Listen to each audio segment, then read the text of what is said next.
দেওয়া ছিল। 2 নম্বরে আব্দুল্লাহ বিন আব্দুর রাজ্জাক, আমি আমার নাম কেটে আরেকজনকে ঢুকালাম। আর তুমি এত বাচ্চা ছেলে, তোমার কমন সেন্স ধরলো না যে প্রতিনিধি কে হতে পারে। এটা বিবেচনা নিজের পয়দা করতে হবে, শিখতে হবে। এগুলা মুখপত্র কে হয় একটা সংগঠনে কোন দিকে, তোমার যোগ্যতা নিয়ে আমার কোনো দ্বিমত নাই, তোমার ব্রেন নিয়ে আমার কোনো দ্বিমত নেই, তবে তোমার কমন সেন্সের অভাব আছে। নিজেকে শুধরে নাও। কম ওইভাবে গঠিত হয় না, যার যার মতো মুখপাত্র হতে চলে না। ডক্টর আব্দুল্লাহ ফারুক আমার চেয়ে বয়সে কম, অভিজ্ঞতা আমার চেয়ে মেলা কম, তারপরেও তিনি বৃহত্তর সংগঠনের প্রধান। আমি আমার নাম কাটিয়ে তার নাম বসিয়ে দিয়েছি। শিখার চেষ্টা করো। একটা কম একদিনে গঠিত হয় না। চিন্তা চেতনা, বিবেচনা বোধ জাতীয় পর্যায়ে, আন্তর্জাতিক পর্যায়ে আমাদের হতে হবে। সম্মানিত উপস্থিতি, এটা আমি বলতে আসছি এই জন্য যে আর সবাই বক্তা কার উপর কারা বক্তৃতা করবে করো, কিন্তু জাতীয় পর্যায়ের বিষয় আছে, আন্তর্জাতিক পর্যায়ের বিষয় আছে। কোথায় যে কাকে ফেস করতে হবে সে ব্যাপারে তার মুখপাত্র আছে। আমাদের যে উপদেষ্টা পরিষদ গঠিত হয়েছে সেখানে তার যে প্রধান প্রফেসর ডক্টর ইউনূস সাহেব আলেমদেরকে ডেকেছিলেন। জানেন নাকি আপনারা? কেউ জানেন আহলে হাদিসের প্রতিনিধি ছিল কিনা? কে? সাইফুল্লাহ আহলে হাদিস। সাইফুল্লাহ ডক্টর সাইফুল্লাহ সৌদি আরবে পড়ে এসেছেন। তিনি আমাদের সাথে ওঠেন বসেন, আলহামদুলিল্লাহ, তার অনেক অবদান। কিন্তু আহলে হাদিস ঘরানার নন। আহলে হাদিস ঘরানা এখানে মনে আমাকে আবার খেয়াল করায় দিও মাদানী সাহেবরা, তোমাদের জন্য বলছি, প্রতিনিধি কে হওয়ার কথা। এই বাংলাদেশে জাতীয় পর্যায়ে কিংবা আন্তর্জাতিক পর্যায়ে যদি আহলে হাদিসের কোনো প্রতিনিধিকে ডাকা হয়, 1 নম্বরে কাকে ডাকা হবে? কাকে? সর্ববৃহত্তর সংগঠনের প্রতিনিধিত্ব উনি করেন না। তার জ্ঞান বেশি, তার বয়স বেশি, তার লেখাপড়া বেশি। আমাদের মুরব্বী, এটা নিয়ে কোনো দ্বিমত নাই। আপনার যেটা বলছে ওই অ্যাঙ্গেল থেকে রাইট। আপনি বৃহত্তর সংগঠন এবং প্রাচীন সংগঠন মনে করেন, তাহলে তার প্রধানকে যিনি থাকুন না কেন তিনি চেয়ারের প্রধান। তিনি চেয়ারের প্রধান। তাহলে ডাকবে কাকে সরকার? 1 জন ডাকলে ডক্টর আব্দুল্লাহ ফারুককে ডাকবে, 2 জন ডাকলে তার সাথে সাথে গালেবকে ডাকবে। আর আমি মুসলিউদ্দিনকে যদি সরকার জিজ্ঞাসা করে কারে চাবো, তাহলে আমি কার নাম বলবো? আমাকে 1 নম্বরে দেওয়া ছিল। 2 নম্বরে আব্দুল্লাহ বিন আব্দুর রাজ্জাক। হঠাৎ করে সে অফিস থেকে ফোন এসেছে 1টার পরে। আমি তখন সিরাজগঞ্জ প্রোগ্রামের দিকে যাচ্ছি, নিকট আত্মীয়, থতমত খেয়ে গেছে।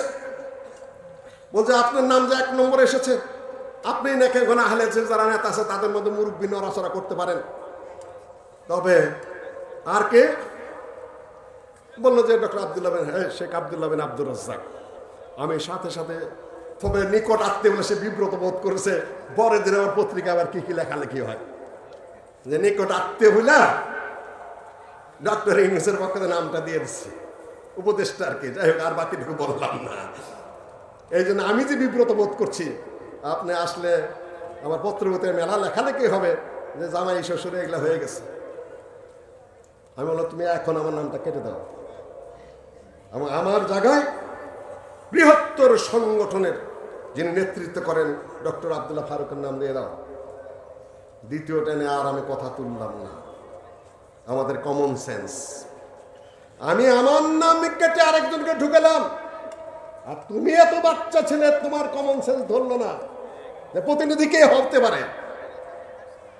এটা বিবেচনা নিজের পয়দা করতে হবে, শিখতে হবে। এগুলা মুখপত্র কে হয় একটা সংগঠনে কোন দিকে, তোমার যোগ্যতা নিয়ে আমার কোনো দ্বিমত নাই, তোমার ব্রেন নিয়ে আমার কোনো দ্বিমত নেই, তবে তোমার কমন সেন্সের অভাব আছে। নিজেকে শুধরে নাও। কম ওইভাবে গঠিত হয় না, যার যার মতো মুখপাত্র হতে চলে না।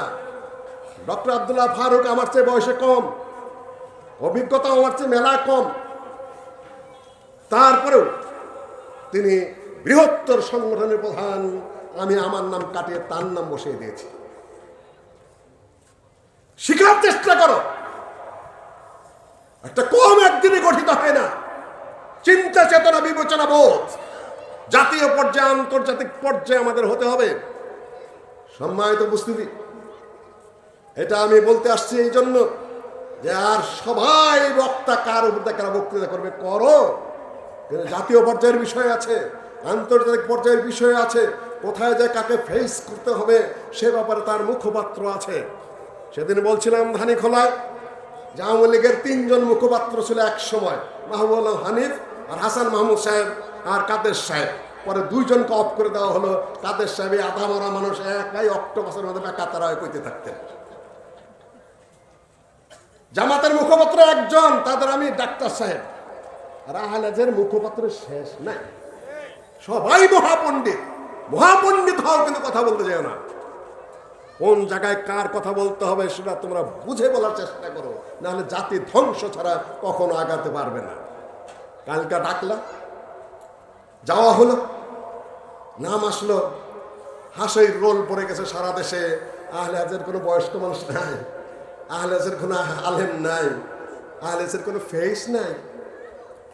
আমি তুমি আরো বড় হওয়া দোয়া করি, কিন্তু অসময়ে কুকর্ম করো না, শেখার চেষ্টা করো। বলবে তুমি এরকম নাম ধরে বলা হয়, নাম ধরে বাপ বেটার সামনেই বলি। কম অত সহজে গঠিত হয় না, কোনোদিনও ডাকা হবে না। আমি আমার নিজের নাম কেটে দিলাম, তোমার কমন সেন্স অ্যালাউ করলো না, তুমি কি করবা? সম্মানিত উপস্থিতি, মুখপাত্র ধানীখোলায় বলেছে সবাই মুখপাত্র সাজতে যেও না। মুখপাত্র কে হতে পারে তোমার? এইখানে আমি আবার ফিরে আসছি। মোহাম্মদ বিন আব্দুল ওয়াহাব রাহিমাহুল্লাহ তিনি যে উপস্থিত হয়েছেন, বিবি সাহেব বলে দিলেন শাসকের, আপনি যাবেন, ইনি জন্য আসেন। জিজ্ঞাসা করলেন আপনি কি চান? যে কোরআন হাদিস তুমি প্রতিষ্ঠা করো, তোমার হাতে এই প্রদেশের ক্ষমতা আছে। আমার কি হবে তাহলে? আমি তো খাজনা তুলি, এই করি সেই করি। উনি বললেন যে কোনো সমস্যা নাই, আল্লাহ তোমাকে দিয়ে দিবে, ভরে দিবে ইনশাআল্লাহ, আমি সাথে আছে এবং দোয়াও করব। পরে যে হাতে হাত রাখলেন মোহাম্মদ বিন সৌদ, তিনি হাত বাড়িয়ে দিলেন, ও সতিয়া শেখ, হে শেখ আপনি হাত বাড়িয়ে দেন। ও ভাই আমি আপনার কাছে বায়াত করছি। কে বায়াত করলো? আলেমের হাতে শাসক না শাসকের হাতে আলেম? আলেমের হাতে শাসক বায়াত করেছে। সালাফিরা ভালো করে শুনে নাও, পরিস্থিতির দাবি আছে কিছু কিছু, খালি একঘেয়ে চিন্তা ভাবনা করে কথাবার্তা বলো না, হিসাব করে কথা বলতে হবে। আলেমের কাছে শাসকে বায়াত করেছে, তার দম বেল দম। ও আরেকটা শর্ত করেছিলেন যে আমি ইসলামিক রাষ্ট্র কায়েম করতে যাব, শেখ আপনি যদি আবার আমাদেরকে ছেড়ে আরেক দিকে চলে যান, বলছে না আমি তোমার সাথে থাকবো।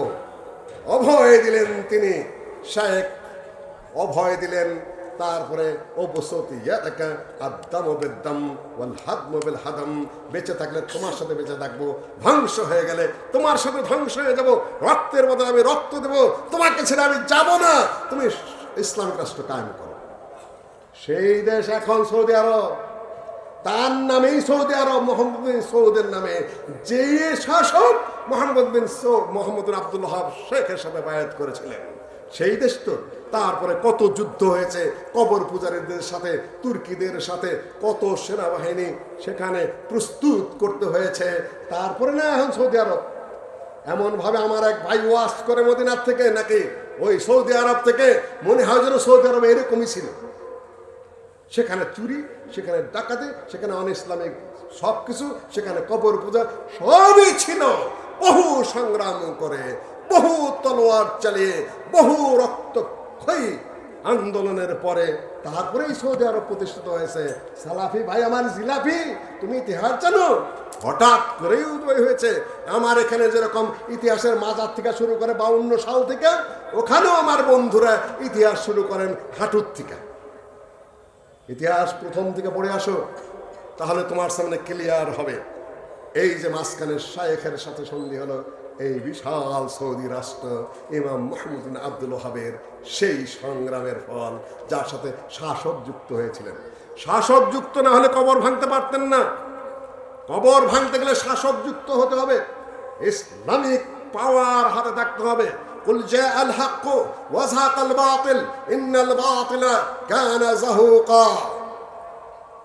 খুব কঠিন ওয়াজ করিতাম না, কুল জাআল হক ওয়া যাহাকাল বাতিল আপনারাও ছেড়ে দিয়েছেন, আমারও মাঝে মধ্যে ক্রুদ্ধ বক্তব্য আপনারা ছেড়ে দিয়েছেন। কিছু ভাঙতে পেরেছি আমরা? ভাঙলেন কে? কত হিজরিতে ভাঙলেন? যখন রাজনৈতিক পাওয়ার এসে গেল, পলিটিক্যাল পাওয়ার এসে গেছে, ক্ষমতা এসে গেছে, ওই সময়কার আয়াত এটা, কুল জাআল হক ওয়া যাহাকাল বাতিল ইন্নাল বাতিলা কানা যাহুকা। আমার হাতে কোনো ক্ষমতা নাই, আমার হাতে কোনো পাওয়ার নাই, আমার হাতে রাষ্ট্রের কিছুই নাই, আমি সামিয়ানা ভাঙ্গে ওয়াজ করছি, কুল জাআল হক ওয়া যাহাকাল বাতিল। কোরআন তেলাওয়াতের জন্য সওয়াব হবে ঠিকই, কিন্তু বক্তব্য তো হাওয়ায় উড়ে যাবে। কেন? আপনি ধারাবাহিক আন্দোলনে নাই, আপনি সিস্টেমে নাই। যার যার মতো আমরা নিজেকে প্রতিষ্ঠা করার জন্য গরম গরম বক্তৃতা করেই চলেছি। সম্মানিত উপস্থিতি, ৩য় নম্বর ধারা, সামনের কথা। এখন এইটা কয়েক মিনিট পরে আজকের জন্য আমি আমার বক্তব্য শেষ করতে যাব। এখন কি ঐতিহাসিক ধারা প্রক্রমে আমরা ব্রিটিশ যুগ গেছে আমাদের উপর দিয়ে, তারপর রাজনৈতিক আন্দোলনে গেছে। ব্রিটিশ কালের যে যুদ্ধ আহলে হাদিসের নেতৃত্বে ছিল, রাজনৈতিক আন্দোলন যেটা শুরু হলো 47 থেকে পরবর্তী আহলে হাদিসের নেতৃত্বে ছিল। 71 সালে আর একটা প্রেক্ষাপট, একটা রাষ্ট্র হলো, সেখানে সমাজতন্ত্র, ধর্মনিরপেক্ষতাবাদ ইত্যাদি ইত্যাদি চাপিয়ে দেওয়া হলো। যে জন্য মানুষ যুদ্ধ করে নাই, এই হারামের জন্য মানুষ যুদ্ধ করে নাই। ওই জাতীয়তাবাদকে ওটা মানুষ চিনে না, সমাজতন্ত্র নেতাও বোঝে না। যদি বলি নেতা ভাষণ দিচ্ছেন, সমাজতন্ত্র কি বলেন তো দেখি? ওর সাধ্য আছে বলবে? কিছুই না, খালি বকওয়াজ করে, খামাখা খুতবা পাঠ করে, খাড়ায় খাড়ায় 12 চাঁদের 13 খুতবা যেরকম হুজুরেরা পাঠ করে, মেম্বারে দাঁড়াইয়া ওই নেতা হুজুরে 12 চাঁদের 13 খুতবা পাঠ করে। সম্মানিত উপস্থিতি, তুমি সমাজতন্ত্রও বোঝো না, তুমি জাতীয়তা ভাবে বোঝো না, গণতন্ত্রের ধারে কাছেও তুমি নাই, তুমি খালি খুতবা পাঠ করেই চলেছ। সম্মানিত উপস্থিতি, সেই যুগ গেল। এখন আরেকটা যুগ। বিএনপি আমলে বেশ কিছু সংশোধন আনা হয়েছিল, বিসমিল্লাহ সংযোগ হয়েছিল, এবং ইসলাম বিরোধী কোন আইন ওইভাবে না থাকলেও অল অ্যাকশনের পিছনে আমরা আল্লাহর বিষয়টাকে একেবারে সংবিধানে লিপিবদ্ধ করেছিলেন। বক্তৃতাই মাঠে করতে পারি, কিন্তু সংবিধানের একটা অংশ চেঞ্জ করা তো সোজা না। আমি বক্তৃতা করতেছি না এখানে, এখন যদি বলি আমি সংবিধানে একটা অক্ষর চেঞ্জ করবো, আমি পারবো? সেটা কোথায় যেতে হবে? পার্লামেন্টে যেতে হবে, সেইভাবে চেঞ্জ করতে হবে। বক্তৃতা ঘন্টার পর ঘন্টা করতে পারবো, মাঠঘাট কাঁপিয়ে দিতে পারবো, কিন্তু সংবিধানের একটা অক্ষর যদি আমি চেঞ্জ করতে যাই, সেখানে কি করতে হবে? আমাকে ওইখানে যেতে হবে। যাওয়ার পরে